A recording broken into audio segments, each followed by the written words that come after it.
বাংলাদেশ ধান গবেষণা ইনস্টিটিউট কর্তৃক উদ্ভাবিত বৃদান ১০৩ একটি আধুনিক উচ্চ ফলনশীল ধানের জাত।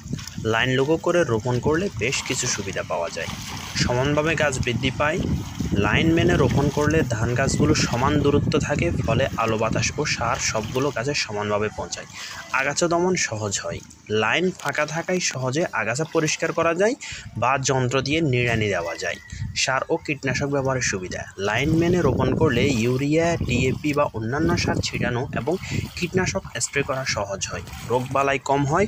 গাছগুলোর মধ্যে বাতাস চলাচল ভালো হয়, ফলে ব্লাস্ট, শীত ব্লাইট ইত্যাদি রোগের ঝুঁকি কম থাকে। ফলন বৃদ্ধি। সমানভাবে রোপণের কারণে গাছে কুশির সংখ্যা বেশি হয় এবং ফলন তুলনামূলক বেশি পাওয়া যায়।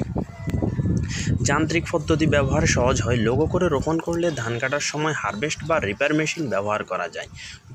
সোজা কথায় বৃদান ১০৩ লাইন লঘু করে রোপণ করলে জমির সঠিক ব্যবহার, শ্রম ও খরচ কমে এবং ফলন বাড়ে। ধন্যবাদ।